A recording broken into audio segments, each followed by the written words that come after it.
약속의 땅에서 지켜야 할 규례, 그런 제목으로 하나님 말씀 나누겠습니다. 출애굽기 23장의 말씀입니다. 세상에 가장 귀한 사랑은 무엇일까요? 그것은 부모님의 사랑일 것입니다. 부모님의 사랑은 무조건적인 사랑이지 않습니까? 자녀가 어떤 것을 원할 때, 그래 내가 해주마, 내가 부모 되었으니 너를 도와주마, 그것은 세상 모든 부모가 다 가지는 그런 마음일 것입니다. 자녀가 잘 되기를 원하고, 자녀가 잘 자라고 또 더 큰 은혜 입기 원하고, 모든 부모가 가지는 사랑이지요. 하나님의 사랑은 어떤 것일까요? 하나님의 사랑은, 부모님의 사랑이 무조건적인 것이라면 하나님의 사랑은 보면 또 다른 면을 갖고 있습니다. 조건적입니다. 굉장히 조건적인 사랑을 갖고 있습니다. 어떻게 잘못 이해하면, 제가 이해하는 이 말씀드리는 것을 오해할 수도 있어요. 그럼 부모님 사랑 더 큰 것이고 하나님 사랑 작은 것이냐? 아니에요. 부모님의 그 무조건적인 사랑 누구에게 배웠는가?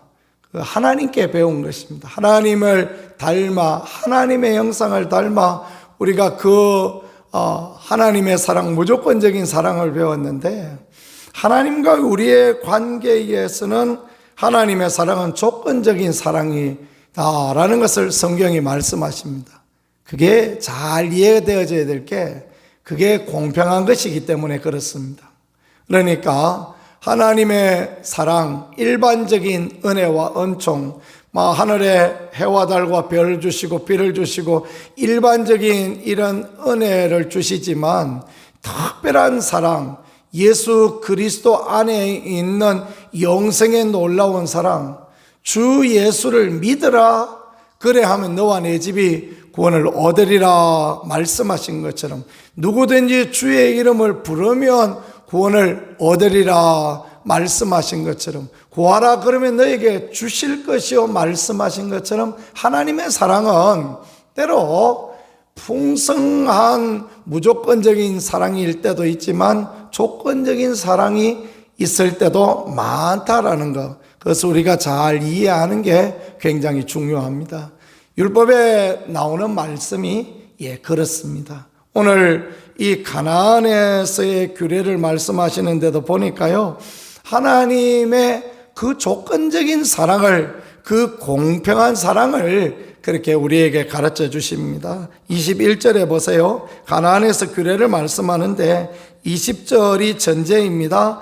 내가 사자를 내 앞서 보내어 길에서 너를 보호하여 너를 내가 예비한 곳에 이르게 하겠다. 하나님은 보호하시고 인도하시는 하나님이시다라고 말씀하시죠. 그런데 하나님 백성이 해야 될 것이 있습니다. 21절입니다. 너희는 삼가 그의 목소리를 청종하고 그를 노엽게 하지 말라, 그렇게 말씀하십니다. 하나님을 믿는 믿음의 사람들에게 하나님 조건을 말씀하시는데, 그게 뭐냐 하면, 하나님의 목소리를 청종하고 그를 노엽게 하지 말라. 하나님을 속상하게 하지 말고, 하나님을 분노하게 하지 말고, 하나님을 대항하여 반역하지 말라라고 그렇게 말씀하시는 것입니다. 하나님의 뜻을 거스르지 마라라고 그렇게 말씀하십니다. 하나님의 사랑은 공평하신 사랑이기 때문에 그렇습니다. 만일에 하나님의 사랑이 하나님께서 우리에게 햇볕을 주시고 비를 주시고 바람을 주시고 하는 것처럼 일반적인 은총에만 머무른다면, 세상 모든 사람들이 아무 조건도 없이 다 구원받는다면 그것이 과연 공평한 것일까요? 그렇지 않습니다. 하나님의 정한 법은 그렇지 아니하고, 믿음을 가지고 하나님을 의뢰하고 하나님께 가까이 가는 그 사람에게 은혜 주시고 긍휼 베풀어 주시고 은총 주시는 것, 그것이 믿는 사람과 믿지 않는 사람의 구별이며, 하나님 앞에 또 마귀와 또 사단 앞에, 그러니까 다 생각해 보면 공평함이 되어지는 것입니다. 그 누구도 하나님께 대하여서 하나님 왜 그렇게 하십니까? 말할 것이 없는 그런 공평함이 되어진다라는 거, 이것들을 우리가 좀 이해하면 좋겠습니다. 그래서 하나님의 목소리를 청종하고 그를 노엽게 하지 말고 하나님의 말씀을 잘 따라가고, 자식이 여럿이 있는데 부모가 특별히 사랑하는 자식이 있다고 쳐보십시다. 그리고 다른 자식들이 아이고 아버지 왜 그 막내만 그렇게 이뻐하고 왜 그 첫째만 그렇게 이뻐합니까? 그럼 뭐 할 이야기가 있어야 될 거 아닙니까? 그죠? 그럼 아버지 뭔 이야기를 해야 되겠습니까? 그 아들이 내 말을 제일 잘 듣지 않느냐? 지난번에 제가 말씀드렸죠. 우리 둘째 형님이 그냥 아버지 말을 제일 잘 들으니까 아버지가 둘째 형님한테만 몽땅 주고 가셨다고. 예, 그렇습니다. 그런 것들을 누릴 수 있는 게 하나님을 청종하고 하나님을 순종하고 하나님의 법을 따라가기를 원하고, 이 세상의 부모도 그런 것처럼 물론 아픈 손가락이라고 그냥 마음에는 있지만은, 그렇죠. 그렇지만 결국은 보면 부모를 잘 청종하고 잘 따라오는 그 자녀가 부모의 것을 더 많이 받게 되는 거, 그건 뭐 당연한 부분 아니겠습니까?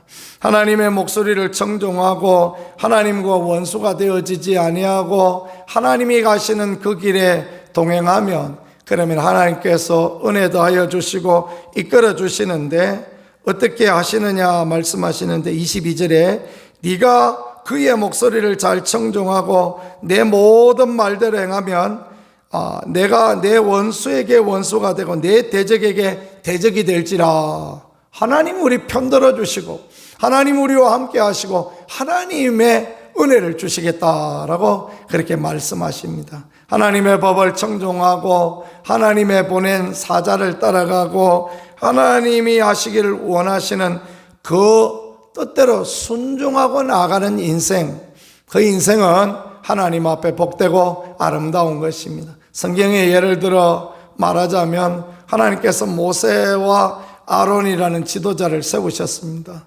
그들에 대하여서 반역하고 늘 원망하고 불순종하는 사람들은 어땠습니까? 출애굽하였지만 광야에서 죽고 마는 그런 참 안타까운 인생이 되어졌습니다. 그런데 여호수아와 갈렙은 똑같은 상황에서도 믿음으로 행하고 하나님의 법을 따라 행하고 하나님의 말씀을 따라 행하니 어떻습니까?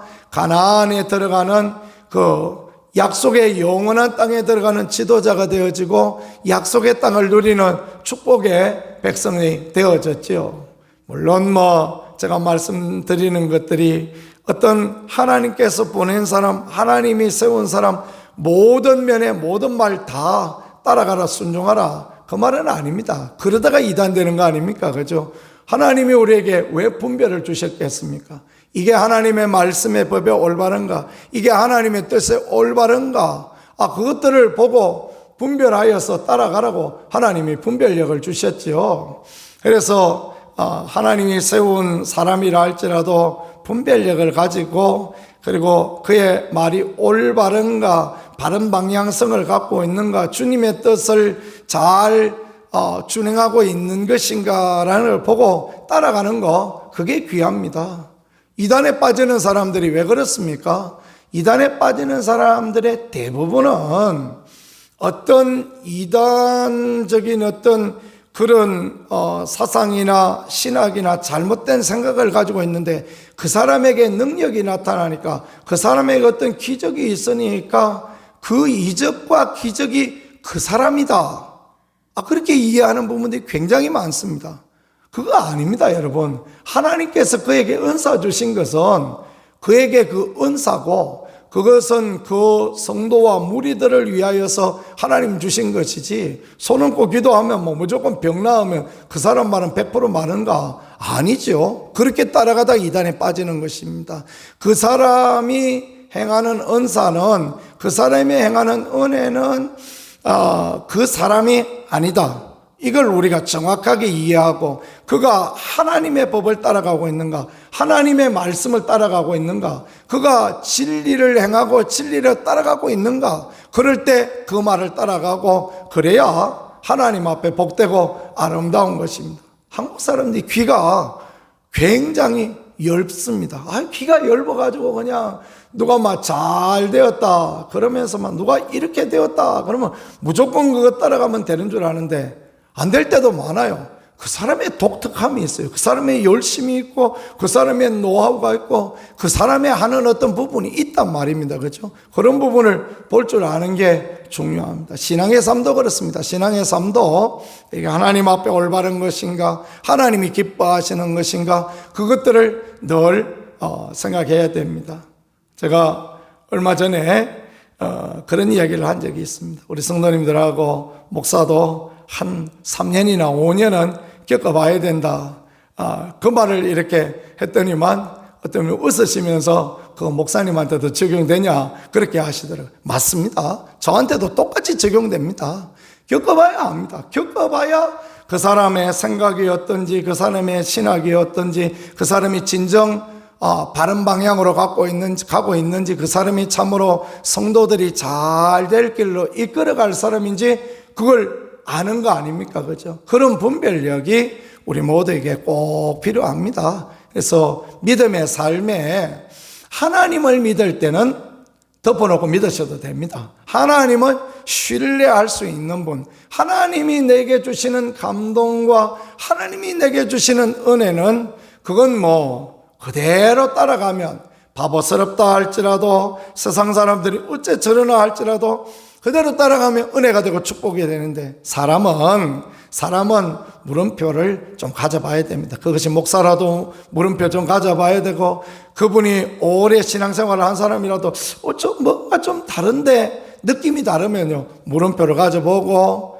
성경대로 가고 있는가, 하나님의 법대로 가고 있는가 생각하고 바른 분별력을 가지는 거, 그래야 우리의 신앙이 올바로 되어지고 그래야 우리가 하나님 앞에 아름다운 인생을 살게 되는 것입니다. 그 다음에 두 번째는 25절에 보니까 내 하나님 여호와를 섬기라. 그리하면 여호와가 너희 양식과 물에 복을 내리고 너희 중에 병을 제하리니 말씀하시죠. 여기도 조건절입니다. 하나님은 무조건 다 주시겠다 말씀하시 아니고 하나님을 섬기라. 여기 하나님을 섬기라라는 것은 하나님 앞에 엎드리라,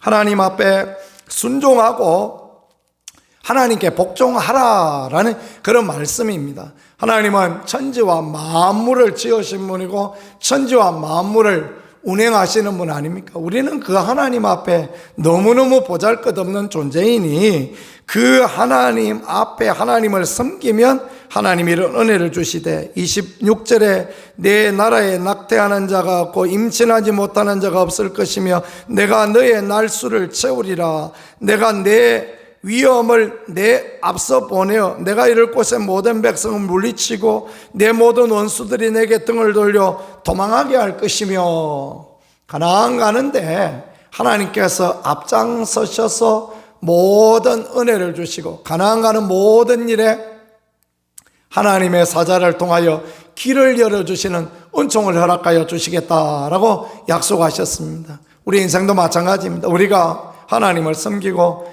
예 주님 내게 은혜가 필요합니다. 하나님의 긍휼이 필요합니다. 나는 하나님의 법을 따라가기를 원합니다. 하나님이 기뻐하는 자리에 서기를 원합니다. 그렇게 믿음의 기도를 올리며 가면 하나님이 이끌어 가시는 것입니다. 내가 생각지 못할 은혜를 이끌어 가시고 내가 생각지 못하던 은총을 주시고 하나님이 그렇게 역사하여 주시니 하나님 그거 오늘 이렇게 우리에게 말씀하고 계십니다. 늘 내 뜻을 내세우는 그런 사람이 아니라 하나님의 뜻 앞에 순종하고 하나님의 뜻을 잘 따라갈 수 있는 그런 참 믿음의 사람으로 그렇게 살아가고 하나님 모든 원수를 쫓아내 주시고 앞길을 이끌어 주시고 인도하여 주셔서 그 옛날 불렀던 찬양 내 인생 여정 끝내어 강 건너 언덕 이를 때 예수 인도하셨네 그런 찬양이 있었던 것처럼 주님께서 이렇게 인도하시고 주님께서 이렇게 이끌어 주셨다, 그런 믿음의 고백 주님 앞에 올려드릴 수 있는 그런 은혜의 힘이 있기를 예수님 이름으로 간절히 축복합니다. 저나 여러분이나 목회를 하는 목사나 세상을 사는 성도나 이번 주일 말씀드린 것처럼 이 세상에 근심된 일은 얼마나 많습니까? 고민도 많고 참 이거 어떻게 해야 될까 그렇게 생각되어질 때도 너무너무 많습니다.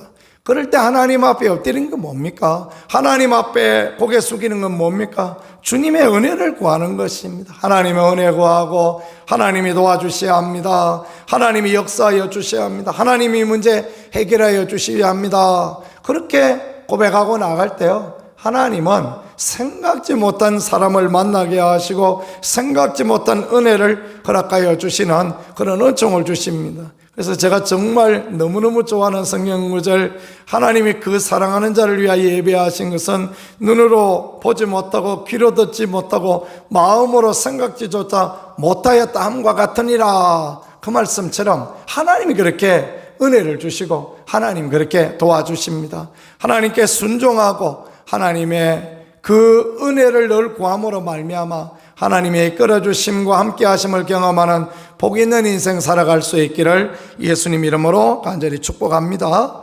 세 번째 조건은 무엇입니까? 31절 후반절에 보니까 내가 그들을 내 앞에서 쫓아낼지니라 말씀하시고 너는 그들과 그들의 신들과 언약하지 말라 말씀하십니다. 가나안에 가거든 가나안 사람 쫓아내라 말씀하십니다. 가나안에 가면 가나안 사람하고 같이 잘 지내야 그들의 문화와 그들의 생활, 그들이 익숙하게 지냈던 노하우를 공급받을 수 있을 것 같지 않습니까? 그러니까 가나안 사람하고 어떻게든 잘 지내야 된다. 이게 여러분 세상 사람하고 잘 지내지 마라 그 말이 아닙니다. 오해하시면 안 됩니다. 세상 사람하고 우리가 잘 지내야 돼요. 모든 사람과 더불어 화목하라 말씀 있지 않습니까? 믿지 않은 사람하고도 잘 지내야 됩니다. 그래 그 사람들하고도 그냥 교제하고 식사도 하고 대화도 하고 그럴 필요가 있습니다. 그런데 예수 믿는 사람이 세상 사람 쫓아가 버리면 안 됩니다. 끌고 와야죠. 그죠? 하나님께로 끌고 오고 이끌어 나가고, 내가 신앙생활 해보니까 내가 말씀대로 살아가 보니까 너무 좋더라 그러면서 그냥 막 간증하고, 예수 믿는 사람들이 제일 잘하는 게 뭡니까? 말합니까? 말. 그죠? 우리 신앙의 사람들이 만나보면 말을 막 얼마나 잘하는지. 목사만 잘합니까? 성도도 다 잘해요. 그게 은혜예요. 뭔 말을 잘해야 되겠습니까? 경로당에 어른들이 모여서 그냥 옆집 할머니 이야기하는 거 그런 거 잘하지 말고, 그런 거 따라가지 말고, 하나님 이야기, 예수님 이야기, 믿음의 이야기, 그런 이야기를 하고 사람들을 믿음을 이끌어가고, 하나님이 그것을 얼마나 좋아하시는지. 너는 그들과 그들의 신들과 언약하지 말라. 이 당시의 문화는 그런 것입니다. 이 당시의 문화는 지역신을 섬기는 거예요.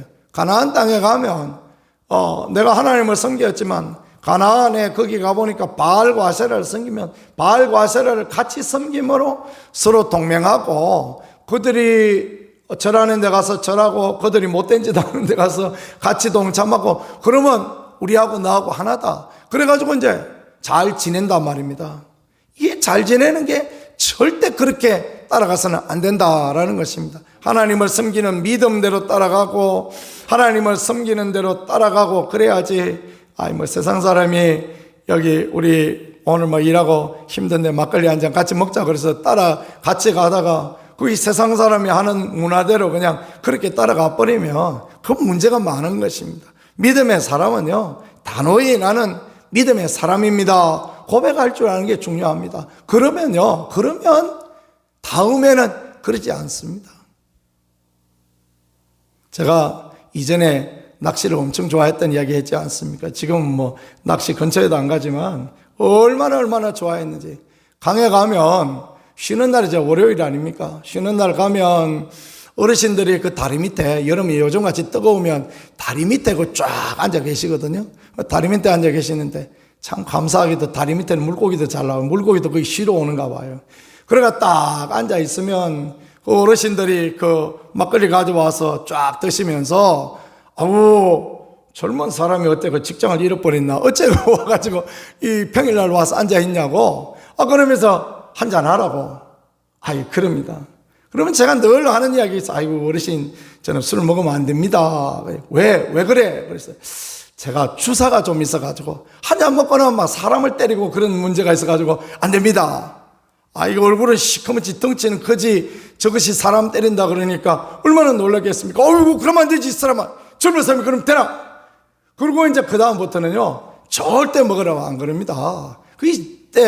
때로는 그런 지혜가 필요할 때가 있더라고요. 이제 그러다가 이제 사람들이 알게 되어지죠. 저를 아는 사람들이 이제 와서 이제 아이고 목사님하고 인사를 하니까 저 사람이 목사라 그러는 거구나. 그래서 이제 알게 되고 이해하게 되어지죠. 그럼 이제 그 다음부터는요 오히려 깍듯하고 어디 가서 앉아도 그냥 깍듯하게 이렇게 대하고 그렇습니다. 그래서 강에 가면요 저 사람들이 결국은 내가 목사인 것을 알 거다 그렇게 생각하니까 말을 해도 절대 험한 말 하지 않습니다. 누가 정치적인 이야기로 누가 그 XX 아무리 이야기해도 절대 거기에 안 따라갑니다. 누가 어떤 이야기 무슨 이야기를 해도 그런 이야기 하지 않습니다. 가만히 그냥 있습니다. 오히려 어른들 잘 못 잡으시면 제가 잘 잡을 수 있는 떡밥도 좀 나눠드리고 찌도 좀 맞춰드리고 낚시 바늘도 새로 매드리고 오히려 그렇게 도움을 드리고 그렇죠. 그러면요 얼마나 그 다음에 만나면 깍듯하게 인사를 하는지 제가 오히려 민망할 만큼 그렇게 합니다. 대구에서 교장 선생님을 지나고 오신 83세 된 어르신이 계셨는데 그 어르신이 뭐가 모자라서 아이고 목사님 나오십니까 그렇게 하겠습니까? 그죠? 그 어른에 대해서 친절하게 대해드리고 말을 해도 공손히 하고 그러니까 그런 거 아니겠습니까? 이 세상 사람을 따라가서 세상 사람하고 비슷하게 가버리면 세상 사람은 같이 취급해. 저 젊은 목사 그거 보니까 시원찮아. 그 돌팔이구만. 대번에 그 이야기 하고 마는 것입니다. 그러나 나는 믿음의 사람입니다. 나는 예수 믿는 사람입니다. 정확하게 나는 그런 거 하지 않습니다. 그러면요 다음에 권하지 않고 결국은 인정되어지고 그런 것입니다. 세상 가운데 살아가면서 세상 문화, 세상 방식 따라가면 결국은 망하는 것입니다. 그렇게 따라가지 말고요 이끌어가야 됩니다. 믿음의 방식으로 이끌어가고 믿음의 방법으로 이끌어가고 그럴 때 하나님이 은혜를 주시고 하나님이 도와주신다라는 그걸 말씀하십니다. 하나님의 사랑은 때로 우리에게 조건부 사랑일 때가 있습니다. 왜냐하면 그것은 모든 사람에게 모든 영적인 존재 앞에서 공평하기 때문에 그렇습니다. 오늘도 하나님은 우리에게 그렇게 하십니다. 믿음의 길을 가고 우리가 말씀을 따라가고 하나님의 감동을 따라가고 하나님이 기뻐하시는 길들을 따라갈 때 한량없는 은혜와 긍휼을 우리에게 베풀어 주시니 오늘 우리가 믿음의 삶을 살아갈 때 주님의 목소리를 청종하고 주님만 섬기고 세상 것 육신의 것 쫓아내고 주의 은혜만 힘입을 수 있는 하나님의 도우심만 힘입는 거룩한 믿음의 자리에 설 수 있는 우리 모두가 되어질 수 있기를 우리 주 예수 그리스도 이름으로 간절히 축복합니다. 말씀을 생각하면서 우리가 하나님 앞에 같이 기도하겠습니다. 주님, 우리 하나님 앞에 늘 주님의 목소리를 청종하는 우리가 되게 하옵소서. 하나님만 섬기고 세상 따라가지 아니하고 육신 따라가지 아니하고 주의 영광만 보는 거룩한 백성들 되어질 수 있게 도와주옵소서. 우리 두 손 들고 주여 한번 하고 같이 합심하여 기도하겠습니다. 주여.